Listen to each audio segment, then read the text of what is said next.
당신도 나무처럼 단단하게 살아갈 수 있기를. 인생의 후반기에 접어든 지금은 노목에게서 나이 듦의 자세를 새삼 깨우치고 있다. 나이를 먹을수록 제 속을 비우고 작은 생명들을 품는 나무를 보며 가진 것을 스스럼 없이 나누는 삶. 비움으로써 채우는 생의 묘미를 깨닫곤 한다. 평생을 나무를 위해 살겠다고 마음먹고 병든 나무를 고쳐왔지만 실은 나무에게서 매 순간 위로를 받고 살아갈 힘을 얻는 것이다. 그래서 지금 나는 생각한다. 남은 날들을 꼭 나무처럼만 살아가자고. 마지막 순간까지 최선을 다해 살다가 미련 없이 흙으로 돌아가는 나무처럼 주어진 하루하루 후회 없이 즐겁고 행복하게 살다가 편안하게 눈 감을 수 있기를 바라는 것이다.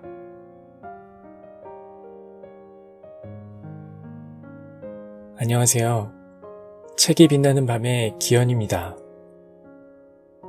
오늘은 우종영 작가님이 지으시고 한성수님이 엮은 나는 나무에게 인생을 배웠다 두 번째 시간입니다. 우종영 작가님은 30년간 나무를 치료하며 나무와 함께한 삶을 살아오셨습니다. 나무에게서 인생의 해답을 찾으며 남은 인생 또한 나무처럼만 살아가리라 말씀하십니다. 늘 변하지 않는 것 같지만 그 어떤 생명보다 역동적인 삶을 살아가는 나무. 여러분들도 그 나무에게서 삶의 지혜를 얻길 바라봅니다.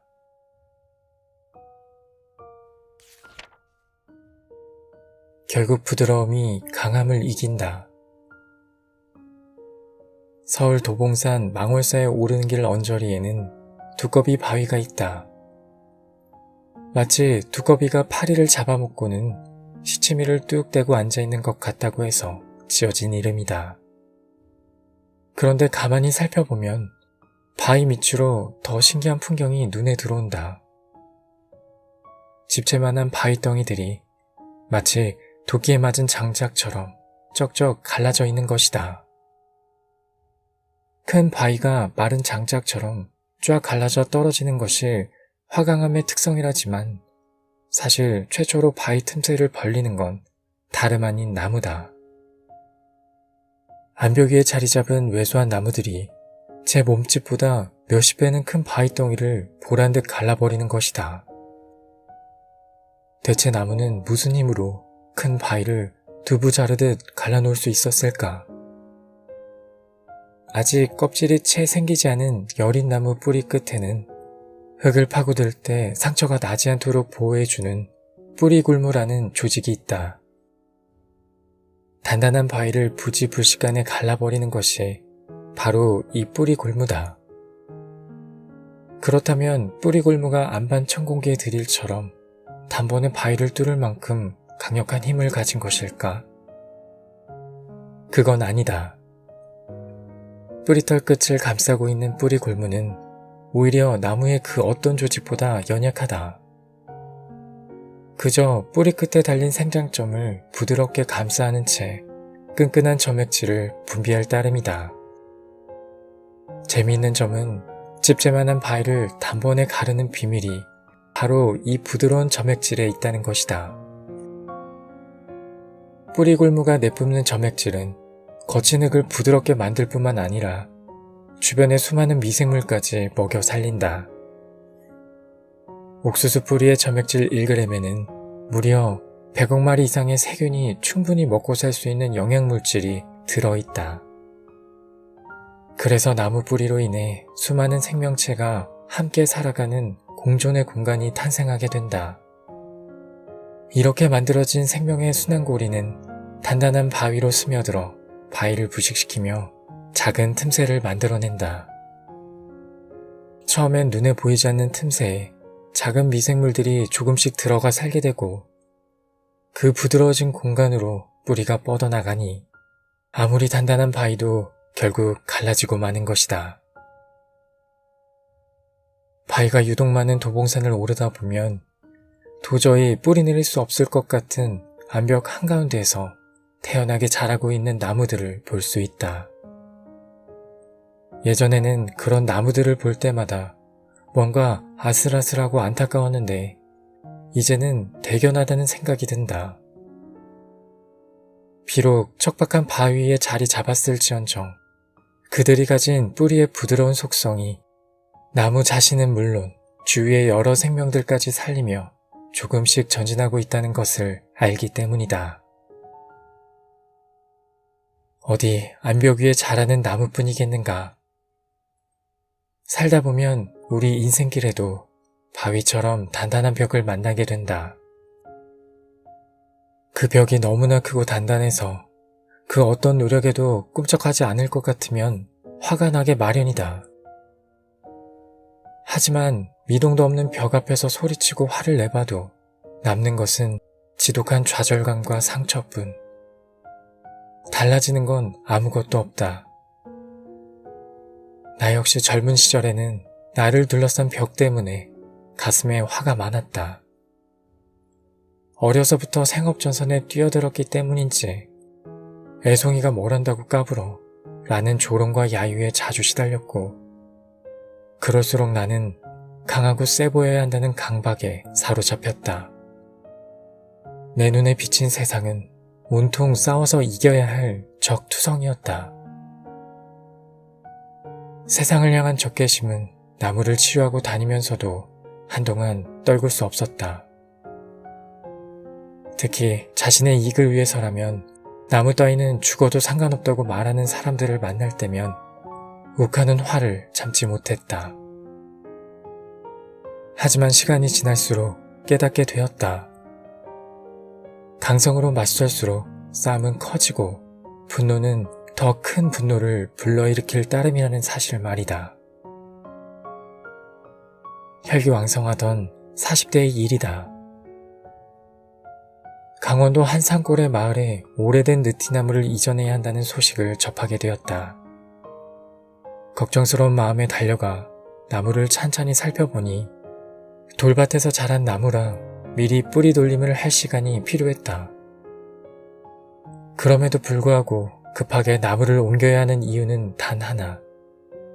마을에 도로를 놓아야 하는데 방해가 된다는 것이었다. 도로가 생기면 땅값이 오를 테니 이참에 돈 좀 벌어보겠다는 욕심이 한눈에 느껴졌다. 그래도 나무를 그냥 베어버릴 수도 있는데 나를 먼저 부른 게 어딘가 싶기도 했다. 하지만 그때 나는 나무의 상태를 잘 설명하면 마을 사람들이 다른 방법을 강구할 것이라고 생각했다. 하지만 그들은 내가 재차 설명해도 당장 나무를 옮겨달라는 말만 앵무새처럼 되풀이했다. 사람들의 이기심에 치가 떨린 나는 차오르는 분노를 애써 삭히며 나는 못하겠으니 다른 사람을 알아보라는 엄포를 놓고는 돌아섰다. 그런데 차마 발길이 떨어지지 않았다. 안 봤다면 모를까 이대로 느티나무가 죽게 놔둘 수는 없었다. 어떻게 해야 느티나무를 살릴 수 있을까? 집으로 돌아온 나는 그 길로 짐을 꾸려 다시 마을로 향했다. 그때부터 시작된 버티기 작전. 일단 나는 느티나무 아래에 텐트를 쳤다. 주민들은 나무를 옮겨달랬더니 텐트를 치고 시위라도 할 작정이냐며 화를 냈다. 옮길 때 옮기더라도 일단 이사는 할 수 있을 정도로 만들어놔야 하지 않겠습니까? 이대로 옮기면 느티나무는 바로 죽습니다. 그리고는 그때부터 한 며칠을 이 집 저 집 기웃대며 도울 일이 없는지 물었다. 대부분 노인네 외에 단둘이 사는 시골집인지라 젊은 내가 대신 할 일이 꽤 많았다. 텃밭에 지지대를 세우는 것부터 오래된 보일러를 손보거나 이가 맞지 않는 문짝을 고치는 것까지 나는 시키지도 않은 일을 자청하고 나섰다. 괜한 짓이라며 눈총을 주는 사람들에겐 넉살 좋게 대꾸했다. 나무들 보는 김에 어르신들 불편한 것도 같이 봐드리는 겁니다. 저를 봐서라도 앞으로 나무를 잘 보살펴 주세요. 느티나무를 치료하며 마을일을 돕기 시작한 지 얼마가 지났을까. 아침부터 어느 집에 쓰러진 담장을 손보고 있는데 집주인이 슬며시 다가와 물었다. 정말 저 나무를 바로 옮기면 금세 죽어버리는 거요? 처음에는 들은 척도 않던 나무의 생사 문제에 관심을 보이는 것이었다. 슬그머니 간식을 건네며 화를 내서 미안하다고 말하는 사람도 있었다. 그렇게 동네 어른들을 도우며 마을에 머문 지 서너 주쯤 지나니 지금 당장 옮기지 않으면 나무를 톱으로 잘라버리겠다고 으름장 놓던 목소리들이 수그러들었다. 오며가며 못마땅한 눈길을 보내는 사람들도 여전히 있었지만 아주 소수였다. 그러던 차에 마을 이장님이 나를 찾아와 말했다. 당장 도로를 놓지 않는다고 큰일이 나는 것도 아니니 나무를 옮길 준비가 될 때까지 말미를 줄 수 있다고 했다. 젊은 친구가 애쓰는 마음을 봐서라도 당장 나무를 옮기지 않겠다고 약속한 것이다. 마을을 한바탕 소란스럽게 만들었던 느티나무 이사 문제는 그렇게 일단락되었다. 그제야 나는 한숨을 돌리고 마을을 떠날 수 있었다. 애초에 계획했던 것은 아니지만 나로서는 비슷한 일을 수도 없이 겪은 끝에 마지막으로 내린 비책이었다. 그간의 경험으로 볼 때 화를 내고 목소리를 높이며 부딪혀봤자 달라지는 건 없었다. 오히려 관계만 더 틀어질 뿐이었다. 당시 나는 어차피 나무가 옮겨질 상황이라면 건강을 되찾을 만큼의 시간이라도 벌고 싶었다. 그리고 나무를 이전하고 난 뒤 누군가 나를 봐서라도 나무를 그냥 방치하지 말았으면 했다. 그래서 기껏 짜낸 아이디어가 텐트 시위였다. 일손을 도와가며 아픈 나무를 모른 채 하지 말아달라는 내 마음을 우회적으로 전한 것이다. 그런데 다행히 마을 어르신들이 나를 기특하게 생각해서 느티나무를 살려주었다. 그 뒤로 나는 아무리 불합리한 상황을 맞닥뜨려도 그 자리에서 맞짱부터 뜨고 보는 버릇을 조금씩 고쳐나갈 수 있었다. 어떻게든 상대방을 굴복시키고 말겠다며 맞서 싸우는 것이 능사가 아님을 비로소 깨닫게 된 것이다. 맞서 싸우지 않고 일단 한 걸음 물러서서 부드럽게 우회할 줄 아는 것. 그것은 결코 지는 것이 아니다. 저 혼자 강하게 고추선 나무가 한여름 폭풍 후에 가장 먼저 쓰러지는 법이다. 사람도 다르지 않다.